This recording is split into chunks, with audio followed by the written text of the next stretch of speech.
We'll carry on through turning to fiction now with Kirsti Mikoda, who is from Vancouver, BC. And her story, Pam Sunday, was a winner in the senior short fiction section of the 2024 Newfoundland and Labrador Arts and Letters Awards. So yay.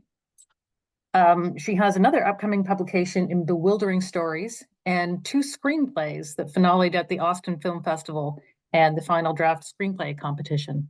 So please welcome Kirsti. Hello. So yes, I'm from Vancouver originally, but I'm actually joining you from St. John's, Newfoundland. I was wondering. Okay, great. Yes. Yeah, for the last 15 years. So I will endeavor to keep my accent out of it. We shall see what goes on. So this is A Life in Moving Pictures. On boreal nights of only semi-darkness, Elaine Shadbold liked to sit at the kitchen table and entertain grave images of her impending widowhood. Even though her husband's body had not yet begun to reject his dialysis, his health was visibly deteriorating. Representatives of the Norwegian Film Commission were starting to inquire with a growing sense of urgency. They wanted more updates, more meetings, more on-set visits with Morris. They wanted to know, without actually conjuring the alternative possibility into words, if Morris would be able to finish the film. He was beginning to give off an irksome impression of human frailty. Elaine knew how her husband dealt with anyone's interest in his condition. He used it as a reason to drive himself harder, shut her out more completely, and he of course did both. By unspoken agreement, the couple banished the subject of Morris's death from their discourse altogether, unless the situation absolutely called for it. Outside of doctor's appointments, legal paperwork, and the occasional update to relatives, silence took on a tangible force in their marriage. A force they both tacitly shut their eyes to, like the knowledge of a crime jointly ignored. The company, however, was not willing to ignore Morris. Phone calls bombarded the couple in their temporary home in the suburbs of Oslo, check-ins, well wishes, invitations to revitalizing retreats, all rained down on Elaine, who Morris had put in position of screening his calls. Elaine handled it all while Morris traveled with the main film unit around the countryside, rushing through wet days and cold twilights of filming, until finally came one summons they simply could not ignore. It arrived on a Saturday in a crisp beige envelope, the return address hand-stamped in the corner. Elaine sat with it at the kitchen table and stared in horror, pressing the sharp corners almost painfully into the pads of her index fingers and thumbs. When she did finally tear into it, she did it with the foreboding one might have at the summons to an execution.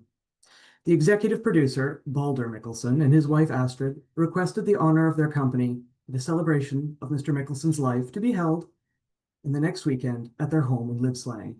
Both Mikkelsons would be in attendance. "You must be joking," Morris said. "I'm afraid not," Elaine answered. "If he's not dead, then why the hell is he having a funeral?" Morris thundered 2 days later when Elaine got around to telling him about the invitation. "Perhaps he's ill," Elaine said hopefully, as she watched Morris crumple the stiff card into a loose ball and drop it on the table. "Well, why can't he just get on with it like the rest of us and not burden everyone with it?" Morris continued to boom gruffly. "Does seem a little last minute," Elaine made it sound like an agreement. "His wife has added a postscript," she continued, trying to ignore the fact that she was purposely laying the groundwork for another fruitless argument. "At least this way," Morris was talking to her. "She thinks it would be an empowering experience for us." Morris looked ready to choke. "She means it'll give them a chance to spy on me without looking like the bloody vultures they are," he spat. "But think of it. He's inviting you to his funeral. We can't decline. If nothing else, it would be a chance for you to show them you are capable to keep working." "Nobody ever said I wasn't," he said. Elaine reclaimed the crumpled card, unfolded it, and began to iron it out with the heel of her hand. "But they're thinking it, Morris. This is a perfect opportunity to buy yourself a little peace and quiet. In a few more weeks, the film will be done, and then we can just get back home for a proper rest." "They were the ones who came to me about the project," he said, not for the first time. "I know," Elaine said, as she retrieved her computer from her knitting basket and began to compose their acceptance email. "You really are the only one who could do the story justice." He watched her type for a moment, the screen of her computer mirrored in her glasses, and then stood from the table. "Fine," he said. "I suppose it will be good practice." And he shuffled to the bedroom and loudly closed the door. "You see the light here?" Morris asked, as they drove the 2 hours out of Oslo to Livslang the next Saturday morning. "It's good. The quality is good." He was staring out the window of their rented car at the green fields flashing by, dotted with yellow blooms. We don't get light like this at home. That's why it was so important to come here.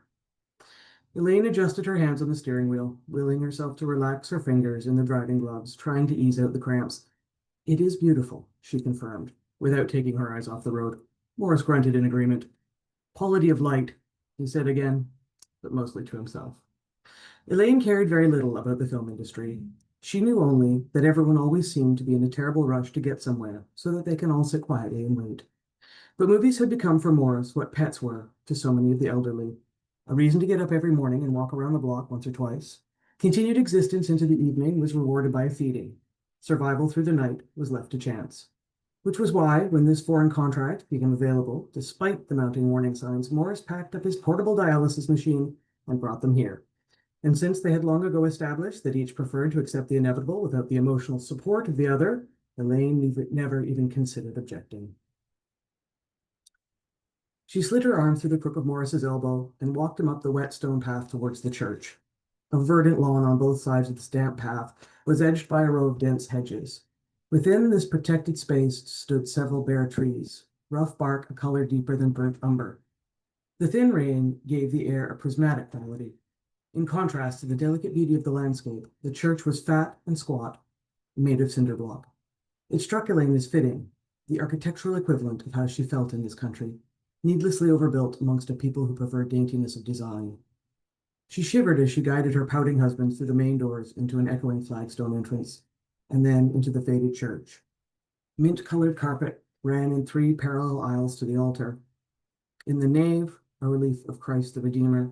Along the walls, the 14 stations of the cross hewn out of oak, and in the balcony an organ, its pipes overlaid in a herringbone pattern. The pews were full of Norwegians.